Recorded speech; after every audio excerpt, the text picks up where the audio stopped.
So Skip Bayless's run is finally over, ladies and gentlemen. For those who do not know, Skip Bayless, who has been probably one of the biggest face of like sports media over the past 20 years. He made a name for himself in ESPN, transitioned to Fox Sports, and throughout that 20-year tenure, basically, the level of just nasty narratives that are being pushed were just egregious, but thank God it's actually coming to a conclusion because he and Fox were not able to find themselves on the same page on how much money he was supposed to get paid with his contract extension, and he's deciding to move on a different direction with his own opportunities. Now, why, you may be wondering, how is it possible that one of the biggest faces in all the sports media can't get on the same page with Fox? Are they not going to give him the bag? Of course not! The show is irrelevant now. Undisputed, the face of Fox that's supposed to be the franchise player in Skip Bayless. Guess what? After Shannon Sharpe, who was actually carrying the show, left, the ratings started to plummet. This is something that many people have been talking about for the past 5 months as it slowly declined below 100,000. But I don't think people thoroughly understand how bad it was recently. Fox was literally running after black athlete after black athlete after black athlete, or really just any black person to put alongside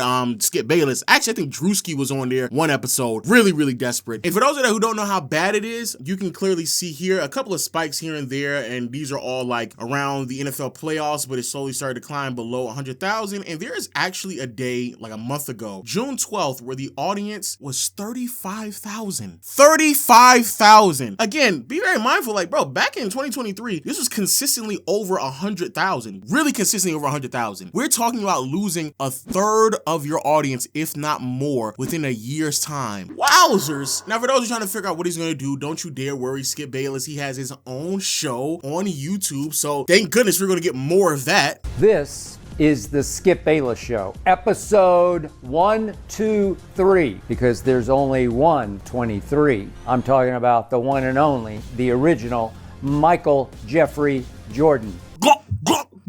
God damn, Skip. Damn, my nigga, you're 70 plus. Get Michael Jordan's dick out of your... God damn. Damn. You start off episodes like that? Well, let's see. Maybe it gets better. Maybe there's something else that you have worthwhile talking about. But before I proceed, a quick guest cameo from my daughter, Hazel. She wanted to say hi today. She happened to be in the neighborhood. Say hi. Look pretty today. She looks very pretty.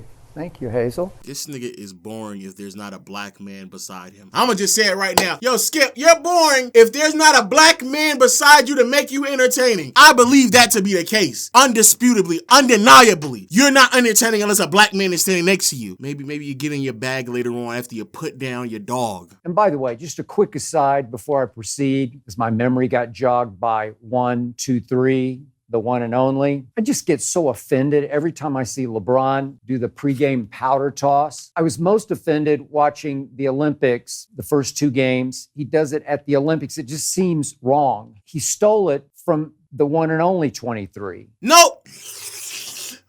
Yeah, you just went right back to sucking off LeBron because that's basically been your rendition for your entire career, especially when you got famous. So what I decided to do, instead of watching that old-ass, tired-ass version of Skip Bayless, go back in his peak, his prime, man, and react to some of his greatest takes. Why not? Especially since we ain't gonna hear from this nigga no more. Is LeBron James a first-ballot Hall of Famer right now? Without question. It's nothing to even think about. It's one of the greatest players to have ever played the game. Okay, my first problem with this question before I get to you, Stephen A. Smith, is that, I think that Tiago Splitter is already a first ballot Hall of Famer in the Basketball Hall of Fame because everybody gets in. I think Carissa's going to get in due time. Stephen A. Smith will get in due time. Maybe. That's a big maybe. But I can't respect the criteria for getting into the Basketball Hall of Fame the way I can the Baseball and the Football Hall of Fame. So if I'm judging by those standards, the baseball and football standards, there is no way that LeBron James is already a first ballot Hall of Famer. Man, that's a great way to answer a question that you didn't get asked. Thank goodness Skip Bayless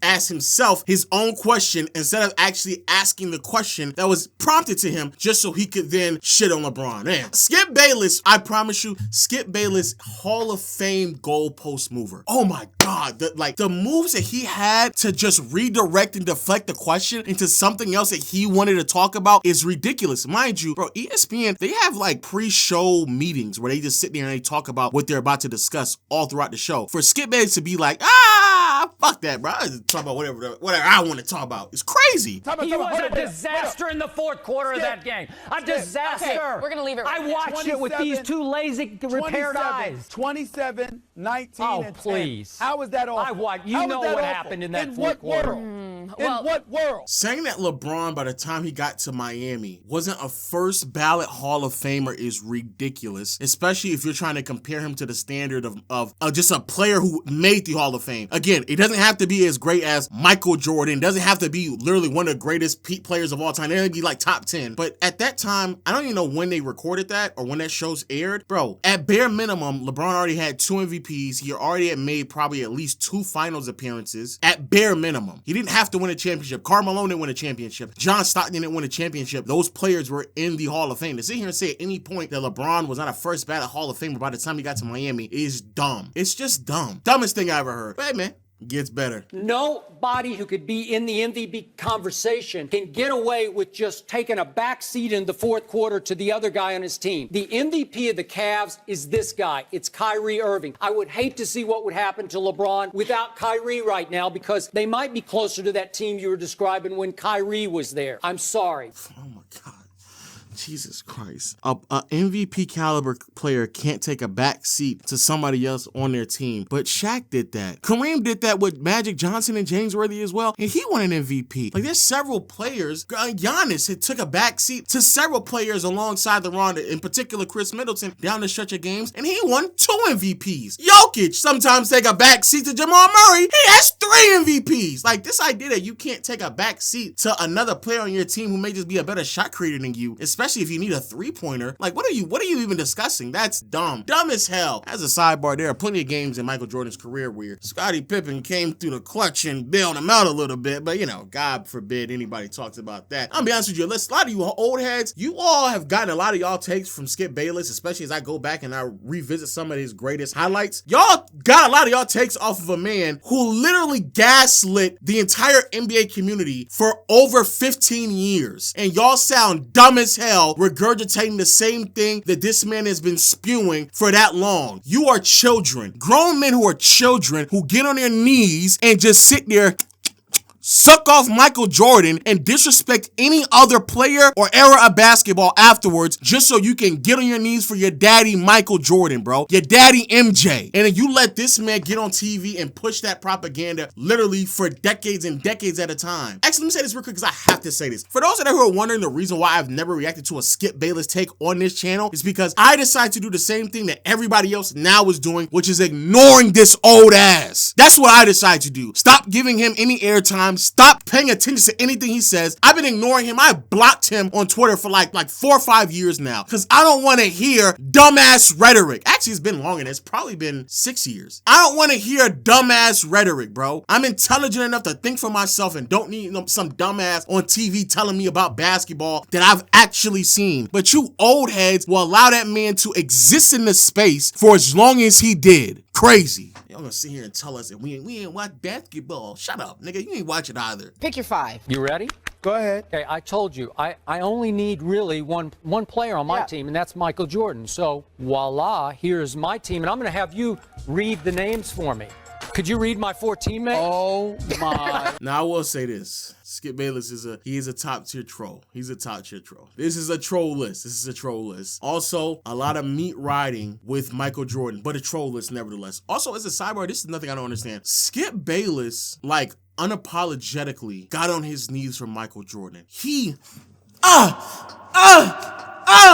rode Michael Jordan. He rode his meat for so long, and yet no one never really talks about how he's this propaganda pusher for MJ, more so that he just this anti-LeBron figure. And while in the same instance, there's so many people who criticize the media members today about how they love LeBron and this is clutch media and all that other nasty shit, bro, there's nobody, and I do mean no one, who was taking up airspace who would ever do this for LeBron. Not a single soul. As much as you think Nick Wright might ride LeBron and how much he loves love LeBron, he would never even dare do anything like this. Never. Mind you, this nigga was the face of sports media for a good portion of 15 years. Come on! Look who he's guarding, Skip. He's matched up with Kawhi Leonard. He helped off of Leonard to stop the penetration. Okay, but he goes out and runs into Ginobili. He stopped. That's a help and recover play. Okay. He stopped him, but his man is Kawhi Leonard. Okay, I'm with you on that. Okay, so but they run together. He runs into Ginobili. But he's just but don't give me this. Ginobili's going like this. Ginobili's protecting himself too. They run together. He prevented him from making any play on the shooter. He's not trying to make a play on the shooter. He's making a play. He's stopping Ginobili from going to the hole. No, the play is he's ultimately guarding.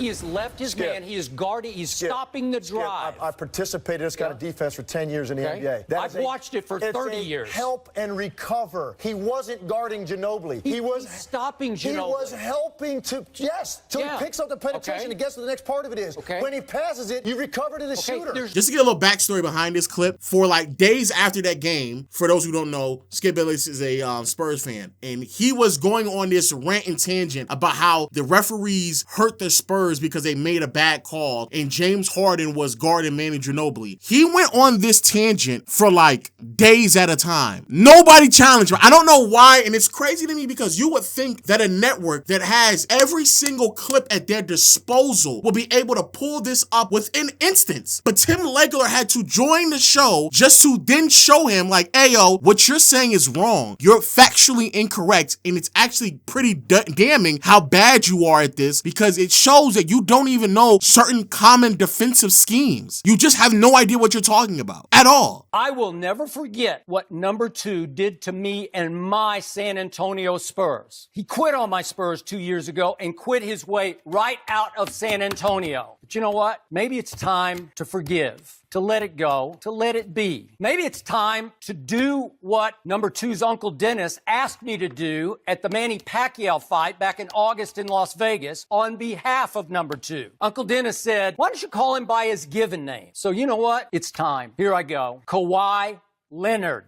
Kawhi Leonard. Kawhi Leonard, Kawhi. And that right there is when I stopped watching Skip Bayless, and that's when I actually decided to block him. Because he went on this whole arc about Kawhi and hating him, and it resulted in him refusing to call that man by his actual name, even though many people were begging him just to give him some form of respect and call that man by his name, not by his number. And he just refused to because he decided to take it so personal that he just decided to continue to disrespect him for no reason whatsoever. When you get that caught up in fandom, when your whole identity is supposed to be unbiased, is when you just completely lose me. So those right there are some of the greatest hits of Skip Bayless. I will say this as my final words. You will not be missed. There's a reason why I've never reacted to any of your takes on this channel, because I felt like the best way to move on from you and allow the NBA space to become better is to ignore you, and deciding to finally take a jog down memory lane and go through some of your worst takes is my final farewell to you, because I hope I never ever have to ever hear you in this space again, because you have been some of the worst. It's been some of the worst representation of NBA media I have ever seen from anyone. People are going to sit here and tell me how I have to respect that man. I do not. I don't have to respect a man who, in the process of trying to elevate a lot of analysts, he tore down the credibility of people who don't play basketball or don't play the sport in the process as well. So much so that it took many of us to go the independent route just for our voices to be heard, while in the same process never really uplifting any of us as well. I'm not going to sit here and applaud someone like Skip Bayless when he's had the platform to try to empower a lot of people who came behind him, but instead he took the spotlight for himself, became selfish, and was disrespectful to everyone in the process, even a lot of his co-hosts. So no, not going to do it. Don't give a damn. Don't care at all. Hey man, let me hear y'all's best Skip Bayless take, and until next time, we won't see Skip Bayless later. Peace.